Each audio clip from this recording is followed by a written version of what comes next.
আমার কথা হলো আওয়ামী লীগ ইলেকশন করতে দেব না, এটা বলার আমি কে? আসসালামু আলাইকুম, আমার নাম সাব্বির হোসেন শোভন।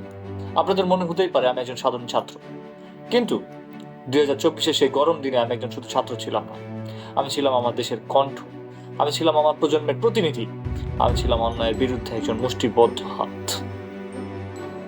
আমার পরিচয় খুঁজতে গিয়েছিলাম আমি সেদিন, যে কে আমি। শুধু একজন নাম, শুধু একটি রোল নাম্বার, বিশ্ববিদ্যালয়ের পরিচয়পত্র শুধুমাত্র না, আমি এর চেয়ে অনেক বেশি কিছু। আমি সেই মাটি যেখানে আমার পূর্বপুরুষেরা রক্ত দিয়েছে, আমি সেই ভাষা যার জন্য 1952-তে শহীদরা প্রাণ দিয়েছিল, আমি সেই স্বাধীনতা যার জন্য 1971-এ যুদ্ধ হয়েছিল। জুলাই 2024-এ যখন আমাদের কণ্ঠ রুদ্ধ করার চেষ্টা করা হয়েছিল, তখন আমাদের অধিকার কেড়ে নেওয়ার হুমকি দেওয়া হয়েছিল, তখন আমি চুপ থাকতে পারিনি। আমি রাস্তায় নেমেছিলাম, আমি হাতে প্লে কার্ড হাতে রাস্তায় নেমেছিলাম।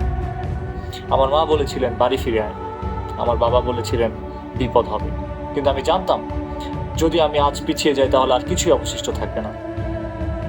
আমরা চেয়েছিলাম ন্যায় বিচার, আমরা চেয়েছিলাম একটি মুক্ত সমাজ যেখানে মত প্রকাশের স্বাধীনতা থাকবে, আমরা চেয়েছিলাম শিক্ষার জন্য সঠিক পরিবেশ, কিন্তু আমাদের সম্মুখীন হতে হয়েছিল লাঠি, গুলি, গুম আর জলকামান।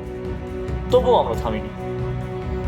আমি তখনই বুঝতে পারি আমার পরিচয় শুধুমাত্র একজন ছাত্র নয়, আমি একজন সৈনিক, আমি একজন প্রতিবাদকারী, আমি একজন স্বপ্নদ্রষ্টা।